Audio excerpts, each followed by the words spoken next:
सबसे पहला है सेंटेंसेस बनाने हैं। अगर 6 महीने से ज्यादा के लिए रिड्यूस नंबर ऑफ मेंबर के साथ बिजनेस किया तो 6 महीने में जो भी लाइबिलिटीज आएंगी उसके लिए मेंबर्स पर्सनली लायबल होंगे। बेटा ये दरवाजा बंद कर देना। You need to convert this in English. चलिए प्लीज। अगर 6 महीने से ज्यादा के लिए रिड्यूस नंबर ऑफ मेंबर्स के साथ बिजनेस किया तो 6 महीने में जो भी लाइबिलिटीज आएंगी उसके लिए मेंबर्स पर्सनली लायबल होंगे। Ananya please stand, convert this in English.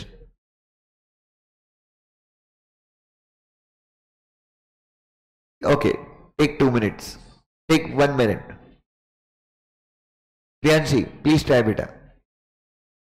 अच्छा ठीक है।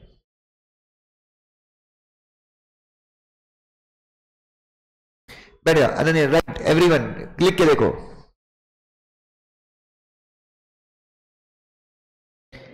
अगर 6 महीने के से ज्यादा के लिए रिड्यूस नंबर ऑफ मेंबर्स के साथ बिजनेस किया तो, श्रद्धा लिखो क्या सोच रहे हो। तो 6 महीने में जो भी लाइबिलिटीज आएंगी उसके लिए मेंबर्स पर्सनली लायबल होंगे।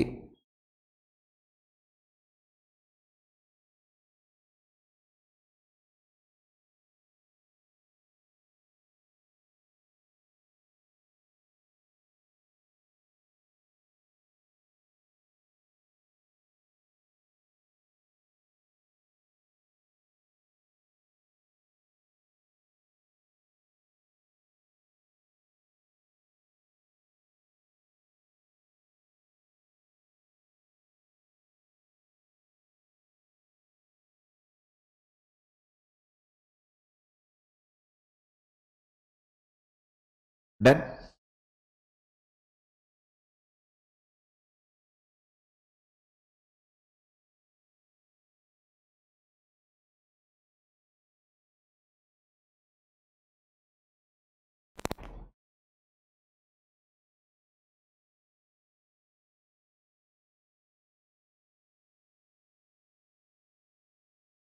हाँ बेटा प्लीज बोलो। किसने लिखा? प्लीज बोलो आयुष।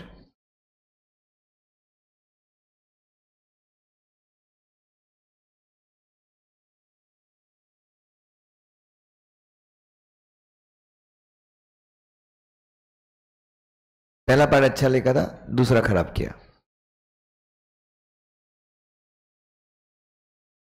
पार्टनर्स कहां से आ गए? मेंबर्स ना।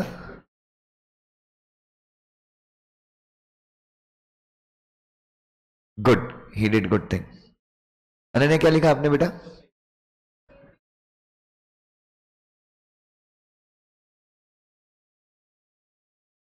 अच्छा बोलिए सलोनी।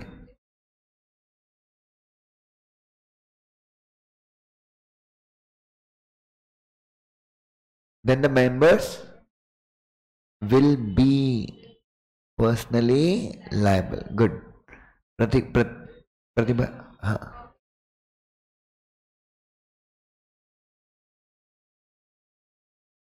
गलत, पूरा गलत। कृष्णा यार, हाँ बोल Saket. If doing business with गलत है। एक मिनट, लेट निकुल ट्राई। यही तो नहीं किया चैटबॉट?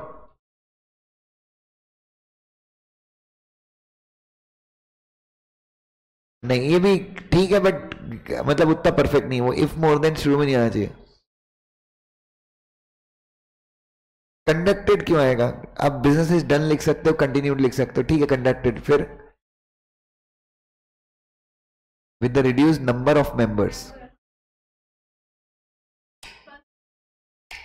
सर हाँ प्लीज बोलिए। हाँ बेटा बोलिए प्लीज। सर बोलो सेंटेंस। हाँ बेटा बोलो। If business is continued with reduced numbers for 6 more months, 6 then more months. Hmm. गलत है बेटा वो। लवंश।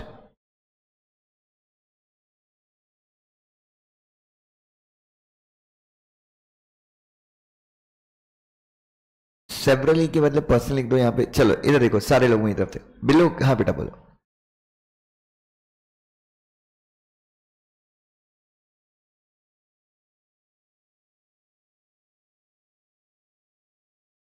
Very good. इफ क्या लिखा शुरू में? इफ बिजनेस, गलत गलत। गरिमा जी एक देखो, इफ बिजनेस इज कंडक्ट नहीं, इफ बिजनेस इसके साथ कंडक्टेड आ जाएगा या कंटिन्यूड आ जाएगा, कैरीड ऑन आ जाएगा। ठीक ठीक है, हाँ प्लीज बोलो। आफ्टर, आफ्टर नहीं। देखो चलो अब सारे लोग मेरी तरफ देखो। नवीन क्या लिखा बेटा? पढ़ो। इफ कंपनी डू बिजनेस, ये यहीं पे गलत हो गया। यूट्यूब पे लाइव नहीं किया तो भी कोई दिक्कत नहीं है, छोड़ो। इधर देखो, अभी सारे लोग मेरी तरफ देखो। अगर 6 महीने से ज्यादा के लिए, अगर मतलब सेंटेंस किसे शुरू होगा? इफ से, जो आप लोगों ने किया है। रिड्यूस्ड मेंबर के साथ बिजनेस किया तो देन आ जाएगा। 6 मंथ में जो भी लाइबिलिटीज होगी उसके लिए मेंबर्स पर्सनली लायबल होंगे। इधर देखो, इफ द कंपनी, अब यहां पे कंपनी खैर नहीं लिखा है, carries on it's business with reduced member, लिखने से अच्छा आपको कॉमन सेंस लगा के reduced number of member, with reduced number of members, comma, comma लगाना, कॉमा का यूज करना, then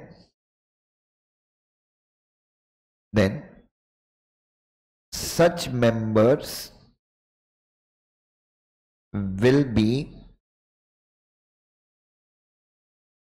personally liable for all the liabilities। अब आप यहां लिख सकते हो incurred, या arise लिखूं या arose लिखूं?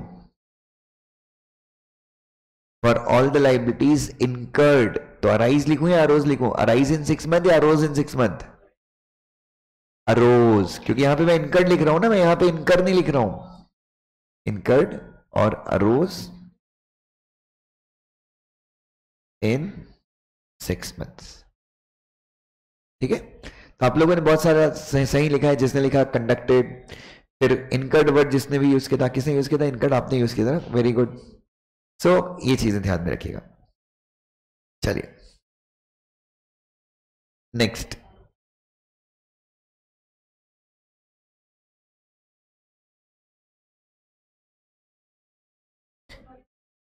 हाँ बेटा प्लीज, दोनों में से कोई भी एक वर्ड यूज कर सकते हैं आप।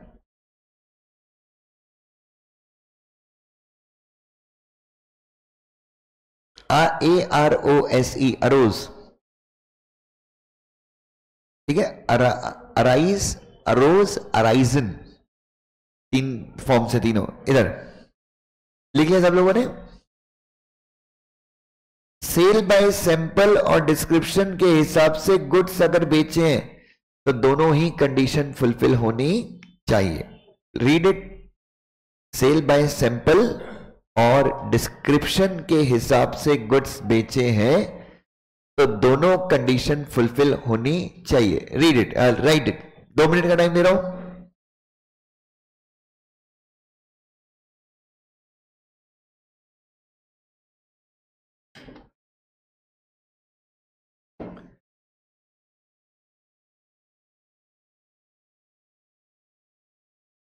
सेल बाय सैंपल और डिस्क्रिप्शन के हिसाब से गुड्स बेचे हैं तो दोनों कंडीशंस क्या होनी चाहिए? फुलफिल होनी चाहिए। 1 मिनट, जिन लोगों ने अभी, हाँ क्या नाम है आपका? Harsh, tell me the answer.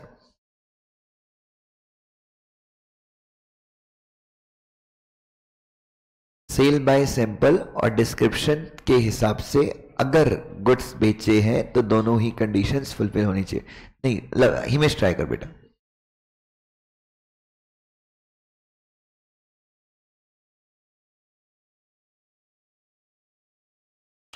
गलत है जी। श्रद्धा प्लीज बोलिए।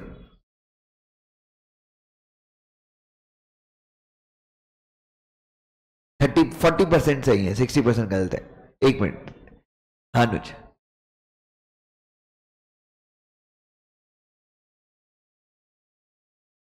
आखिरी में गलत कर दिया। शुड बी फुलफिल नहीं, आप बोल रहे हो करना चाहिए।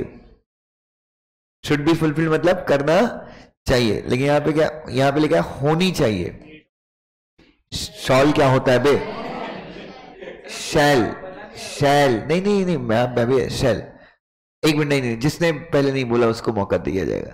हाँ पीछे राखी।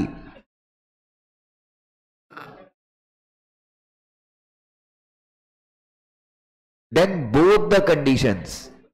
द कंडीशन मतलब आप एक कंडीशन की बात करो, कितनी कंडीशन फुलफिल करनी है? दोनों। हाँ कृष्ण। गुड्स सेल नहीं, सोल्ड। गुड्स बिक गए ना, आप गुड्स बेच रहे हो, कैसे बेच रहे हो? Sale by sample as well as description below. If अगर, इफ गुड्स आर सोल्ड के हिसाब से, अब के हिसाब से कि मैं आप क्या यूज कर सकते हो? As per. ठीक है। हाँ सर बोलो, आपने क्या लिखा है?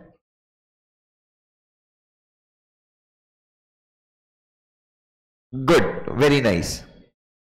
Anjali.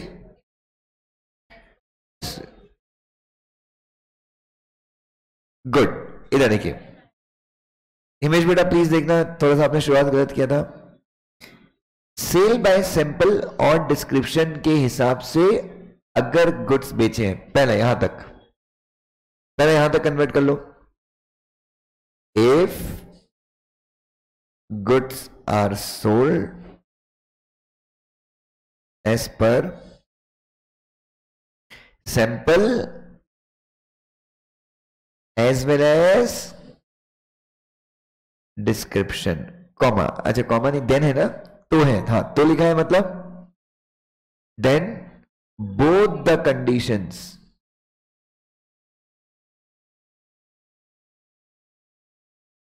should be, must be,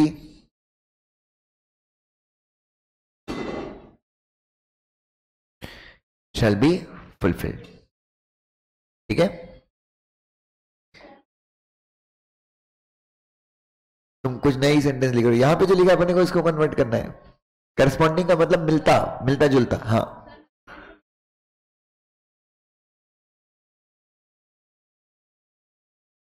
गलत हो जाएगा। अगर सेल और सैंपल के हिसाब से गुड्स बेचे हैं, आप वर लिख रहे हो मतलब बेचे थे। हाँ इन अकॉर्डेंस विद लिखा तो भी चलेगा, कोई दिक्कत नहीं।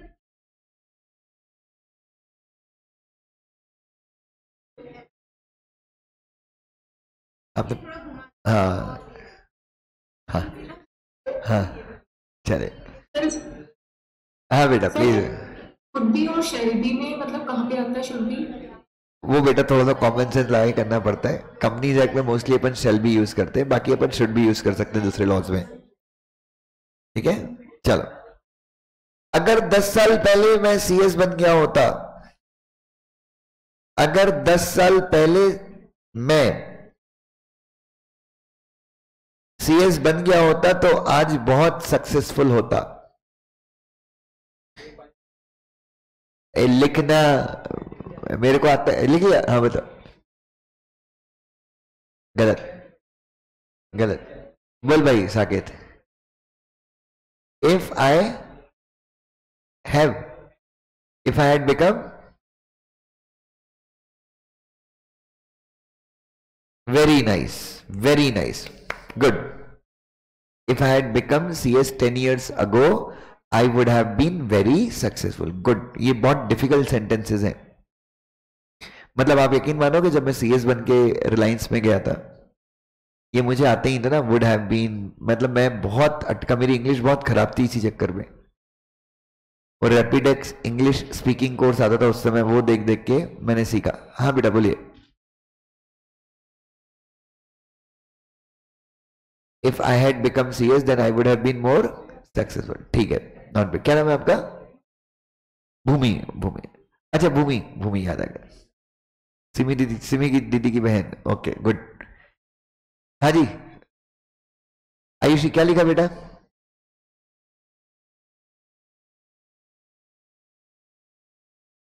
थोड़ा सा इंप्रूवमेंट करें, कोई दिक्कत नहीं है। इधर देखो, सिंपल है। देखो इसमें 3-4 तरीके से लिख सकते हैं। If I were a CS 10 years ago, if I had been a CS 10 years ago, ठीक है। आपने क्या बोलता है? इफ आई हैड, आपने क्या बोलता है? इफ आई हैड बिकम भी हो सकता है, ये तीनों लिख सकते हो। इफ आई वर, इफ, अच्छा एक और हो सकता है, if I would have become CS 10 years ago, सब हो सकता है। ओए आपके पास इतनी सारी चॉइसेस हैं। अगर मैं 10 साल पहले CS बन गया होता, आप ऐसा भी लिख सकते हो। If I were a CS 10 years ago, if I had been a CS 10 years ago, if I had become CS 10 years ago, if I would have been, if I would have become CS 10 years ago, तो क्या होगा? ये सब अलग, ये सब पहला है। उसके बाद I would have been very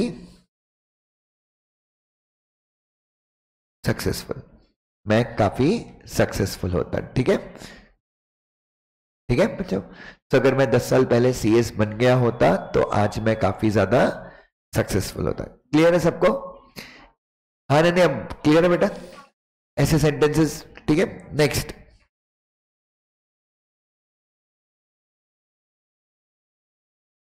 अगला, राम ने कभी मेरी बात नहीं मानी। हाँ क्या लिखेंगे? राम ने कभी मेरी बात नहीं मानी। राम नेवर,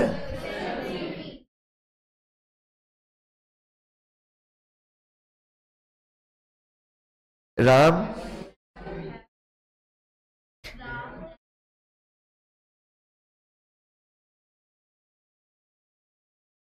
राम ने कभी मेरी बात नहीं मानी, या Ram never followed me. Ram never followed me हो सकता है, या फिर never obeyed me would be better. Ram never followed me, हमेशा अपने हिसाब से काम किया।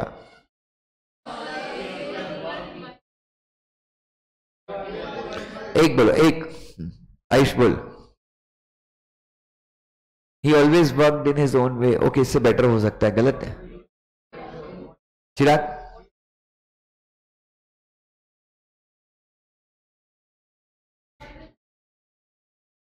एक मिनट, मैं एकदम सिंपल, मैं भूल गया क्या, एक अच्छी हमेशा अपने हिसाब से, ही ऑलवेज, सुनो,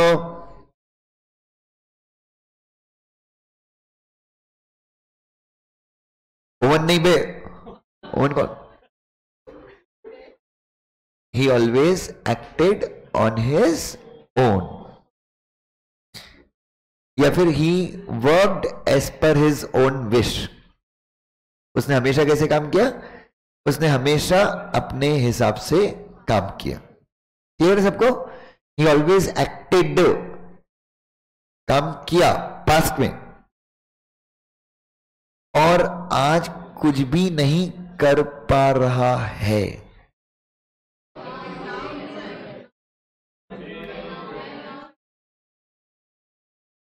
ओके, और आज कुछ भी नहीं कर पा रहा है। इधर बताइए, एक मिनट, कृष्णा बोल।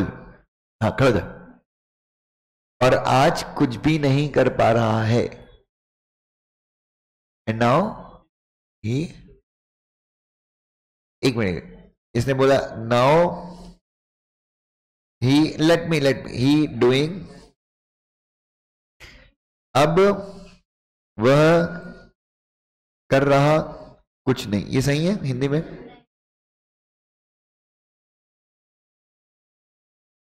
क्या हिंदी में मैंने कर दिया अब वह कर रहा कुछ नहीं, ये सही है हिंदी में? क्या है, क्या होना चाहिए? एक मिनट, डोंट, इसको हिंदी में ठीक करने के लिए क्या करना है मुझे? एक मिनट, डोंट लेट हिम, इसमें हिंदी हिंदी हिंदी में क्या प्रॉब्लम है इसमें? अब वह कर रहा कुछ नहीं, इसमें एक चीज लगा देंगे तो ये सेंटेंस सही हो जाएगा।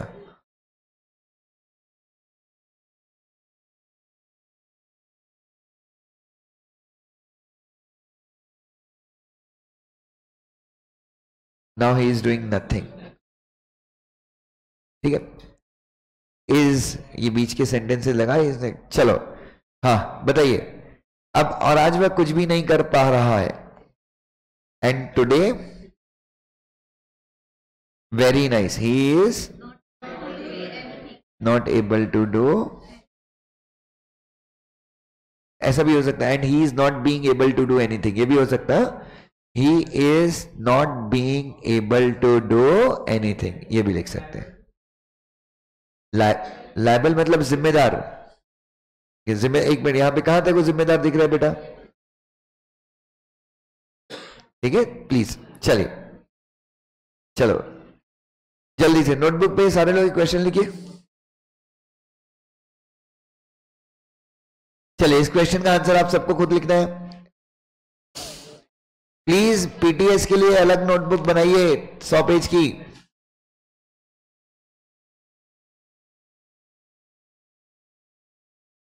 क्वेश्चन नोट कीजिए, everyone please note the question. Ram goes to a car dealer, जल्दी से लिखिए, क्वेश्चन लिखिए।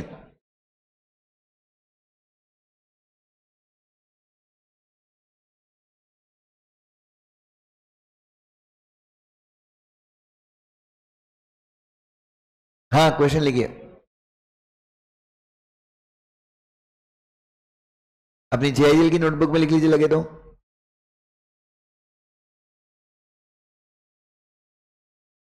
जेआईएल में लिखना है, जेआईएल का क्वेश्चन है तो जेआईएल में लिख।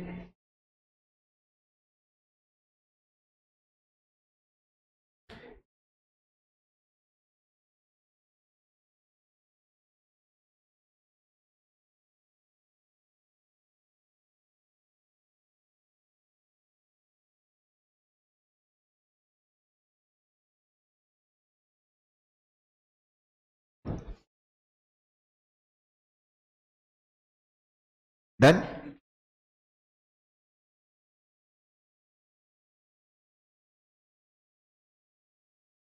चलिए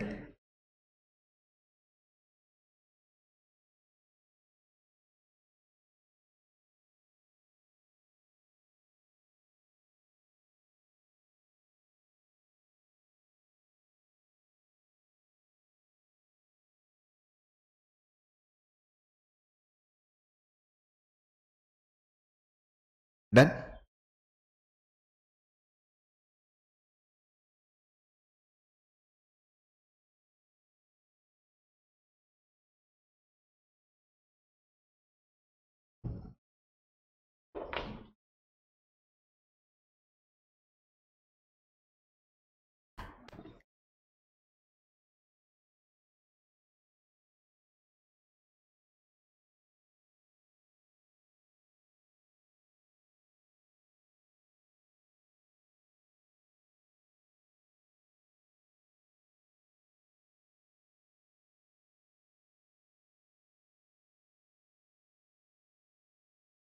लिख लिया बच्चों, चलो now Ram goes to a car dealer and tells him that he wants to buy a car for touring purpose, मतलब उसको टैक्सी में चलाना है, ठीक है? राम एक कार डीलर के पास जाता है और कहता है कि उसको एक कार लेना है और किसके ऊपर चलाना है? टैक्सी पे। The car dealer tells the Ram to buy Maruti Omni, car dealer क्या बोलता है? बट बायर क्या बाय कर लेता है? लेटर ऑन राम को पता लगता है, राम मतलब बायर, उसको पता लगता है कि कार टूरिंग पर्पस के लिए क्या नहीं है, फिट नहीं है। राम डीलर के पास जाता है और कॉन्ट्रैक्ट कैंसिल करना चाहता है। क्या राम कॉन्ट्रैक्ट कैंसिल कर सकता है? क्यों नहीं कर सकता? ओके ओके, नाउ इसका आंसर कैसे लिखेंगे? पहले पूरा प्रोविजन लिखना पड़ेगा। पहले क्या लिखना पड़ेगा? तो क्या है प्रोविजन? चलो स्टार्ट करो, अब अपना पूरा दिमाग लगाओ। सेल्स ऑफ गुड्स एक्ट के अनुसार, मैं हिंदी में लिखूंगा, आप लोग इंग्लिश में लिखेंगे, इसको इंग्लिश में कन्वर्ट कीजिए। सेल ऑफ गुड्स एक्ट के अनुसार ऐसी कोई इंप्लाइड कंडीशन नहीं है कि गुड्स बायर के किसी खास पर्पस को फुलफिल करेंगे, परंतु अगर नीचे लिखी हुई शर्तें पूरी होती हैं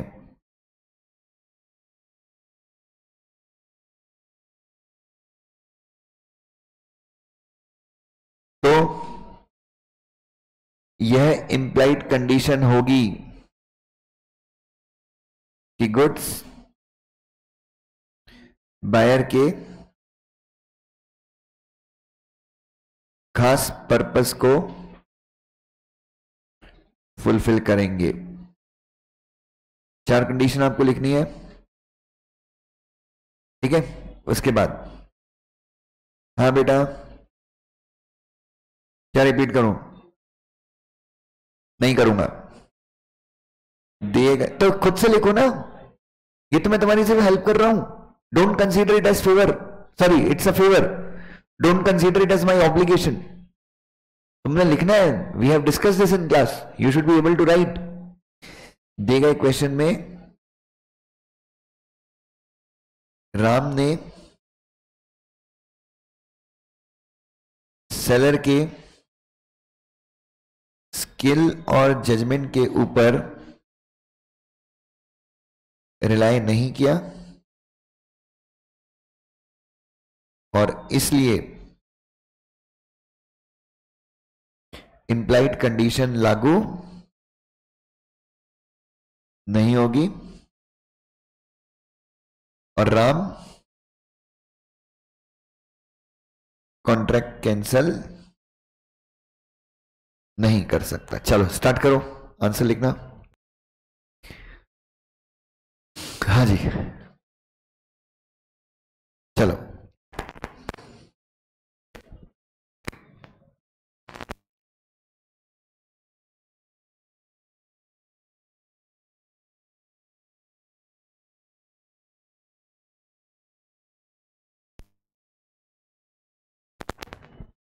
चलिए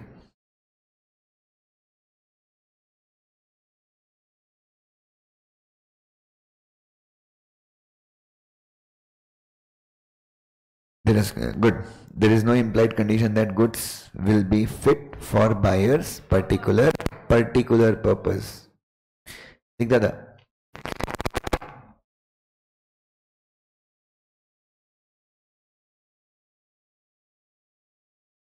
there is no implied condition that the goods will be fit for buyers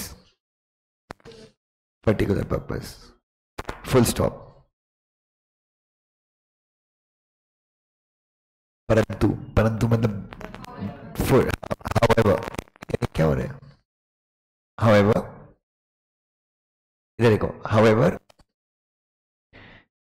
if the below mentioned conditions are fulfilled, however if, however के बाद comma, if the below mentioned conditions are fulfilled,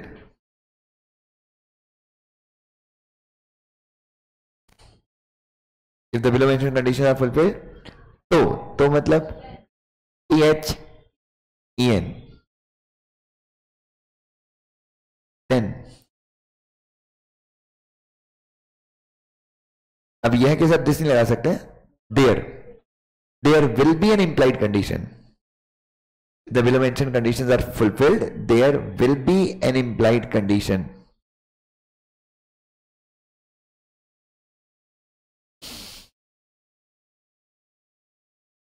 There will be an implied condition that the goods will be fit.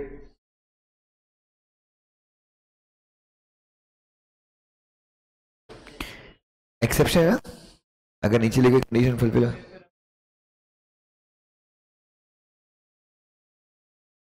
तो अपन ने however करके लिखा ना, मतलब हम बता ही रहे हैं एक्सेप्शन।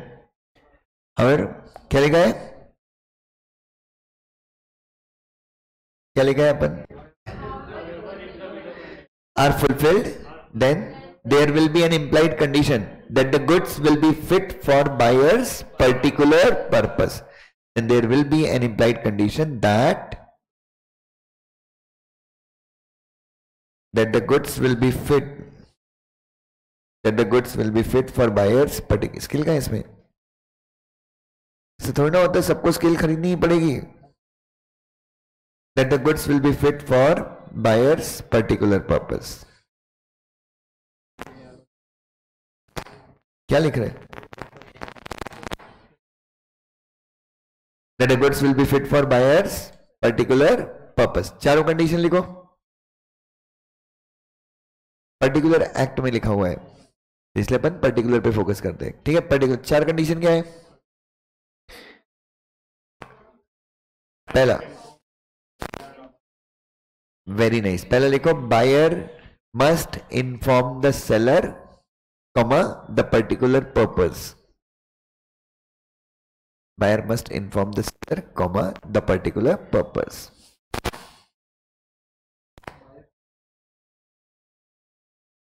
yes, particular purpose पूरा अच्छे से लिखो, बिल्कुल कोताही नहीं, लापरवाही नहीं। Second B,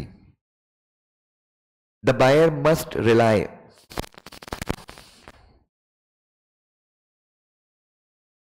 the buyer must rely on skill and judgment of the seller,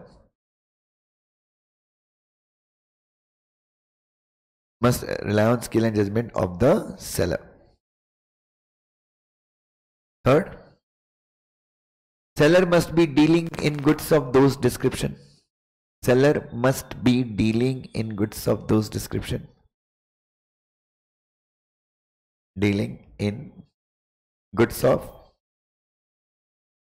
those description, मतलब seller उसी goods में डील करना चाहिए। और चौथा, goods must not be sold under any trademark or brand name,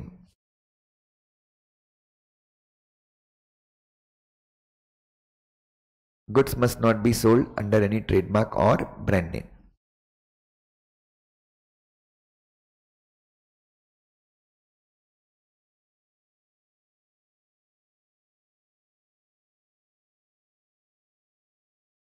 ठीक है, फुल स्टॉप।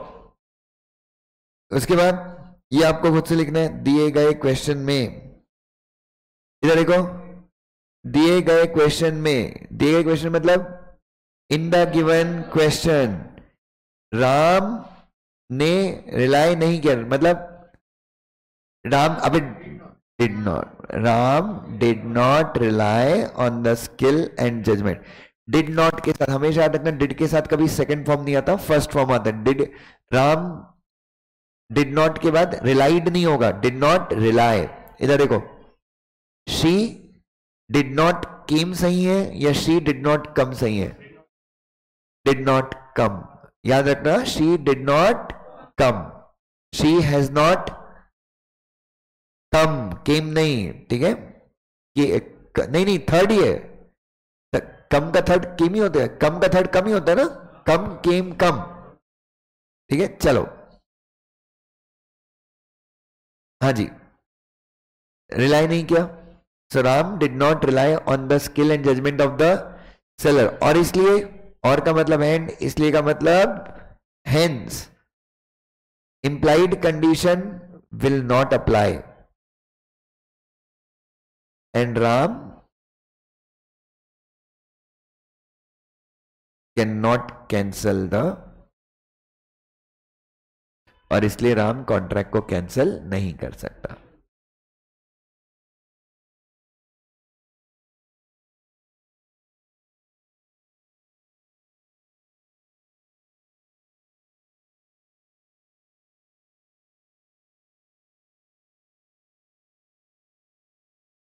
हाँ, हेंस एंड हेंस, ठीक है.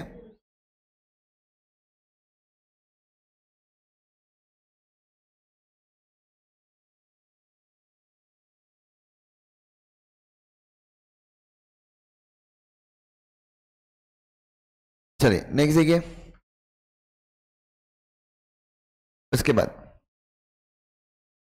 नेक्स्ट देखेंगे. लिख लिया सब लोगों ने?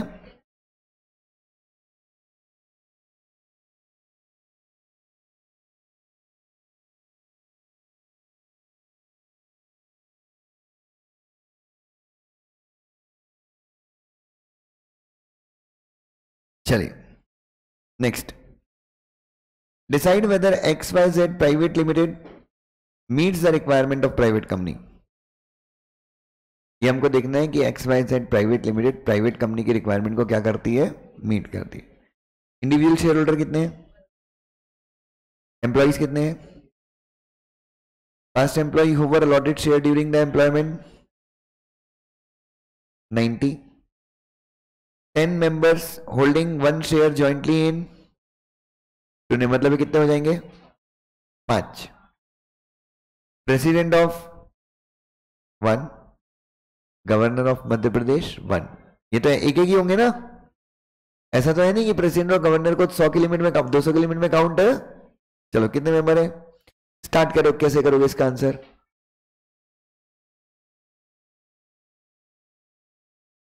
Two clause 68 of Companies Act 2013. A private company limits the number of members to 200 by its articles. लिखो, as per section 2 clause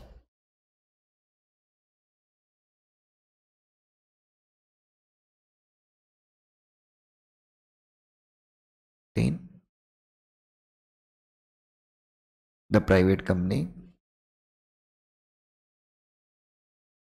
limits number of its members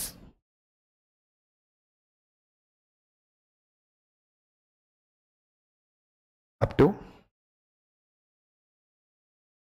200, and while counting the 200 members colon A,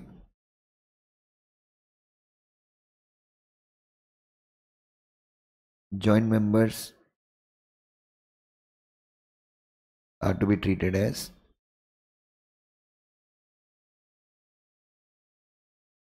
single member.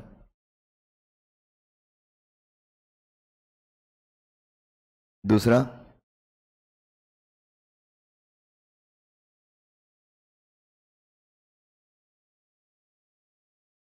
Employees, और तीसरा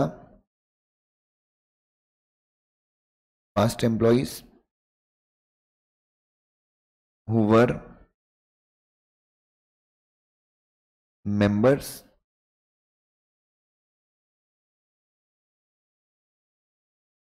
during employment and continued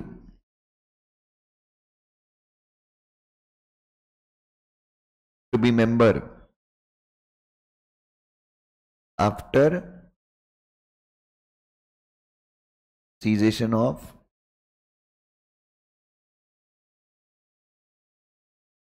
employment, comma, are not counted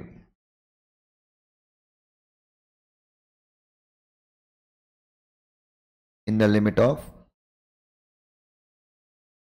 200 members.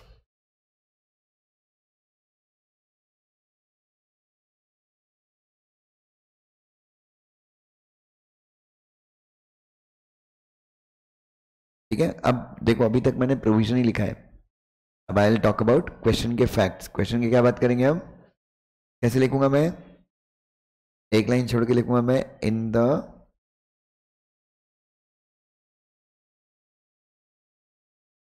Given question.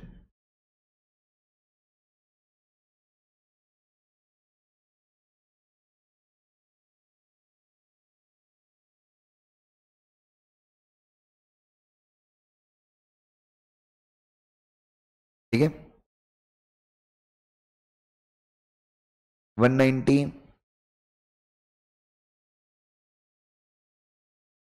in the given question the private company has following members। कितने members हैं,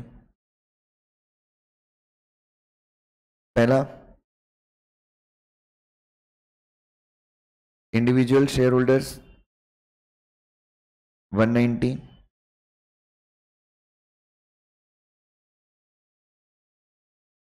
ten members holding 1 shares jointly, ये कितने member हो जाएंगे, 5 employees not counted, fast employees, इनको share membership के time पे मिले थे, एम्प्लॉयमेंट के टाइम पे मिले थे, नॉट काउंटेड, प्रेसिडेंट 1,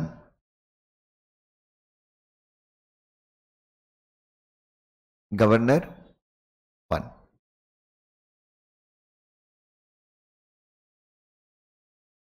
क्यों, कहाँ है, मतलब कंपनी में, हाँ दे हैव टेकन शेयर्स। देखो एग्जाम में ऐसे घुमाएगा वो तुमको, इसलिए तो मैंने एक एक लिया ना, एग्जाम में वो घुमाएगा तुमको, हो सकता है राष्ट्रपति प्रेसिडेंट ऑफ फ्रांस भेज दे, तुम बोले नहीं यार ये तो सर ने पढ़ा ही, हटा दो। जिसके पास शेयर है वो मेंबर है, किसको छोड़ के, जो एग्जाम्प्ट है वो काउंट नहीं होंगे, मेंबर तो सभी हैं बट जो एग्जाम्प्ट है वो काउंट, प्रेसिडेंट और गवर्नर काउंट, एग्जाम्प्ट है क्या नहीं, तो टोटल नंबर ऑफ मेंबर्स कितने हो गए, टोटल मेंबर्स इक्वल टू 197। तो लिखना the XYZ private limited, yes ये कंक्लूजन हो जाएगा, meets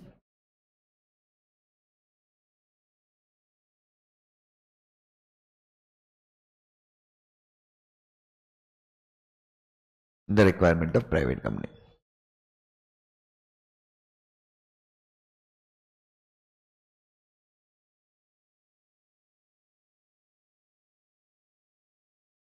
is that clear, XYZ limit क्या करती है, प्राइवेट लिमिट कंपनी की रिक्वायरमेंट को क्या करती है, फुलफिल करती है, दैट्स इट। एक मिनट लिख लिया सब लोगों ने, अच्छा क्वेश्चन भी लिख लीजिए, नहीं तो फिर ये आपका भी ध्यान में ही नहीं है, क्वेश्चन लिखा सब लोगों ने, एक मिनट पहले आंसर लिख लो फिर लिख लेना क्वेश्चन।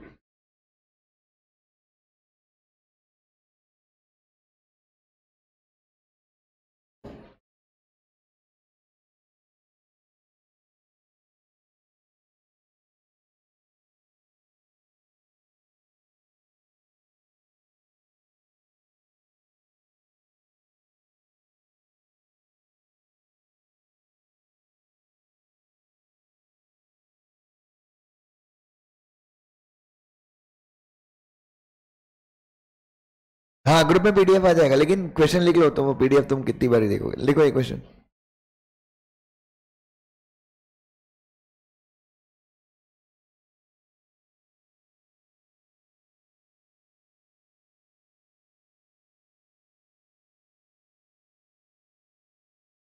चलिए, और ये आपका होमवर्क रहेगा, मैं नेक्स्ट सेशन में चेक करूंगा, शुड हैव बीन, कल ही चेक करूंगा मैं।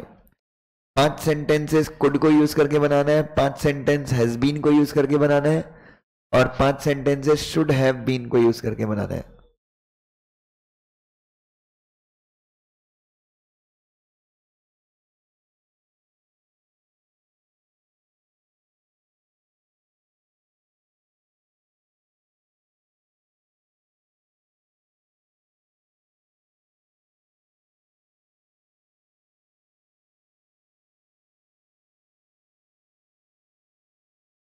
नहीं नहीं, अलग अलग, 5 कुड, 5 हैज बीन और 5 should have been. She has been a good student till now. He has been working hard, but still he has not got success. He could have done better. चलो good, 5 sentence लिखो। अभी लिखना है तो अभी लिख के चले जाओ, कोई दिक्कत नहीं है।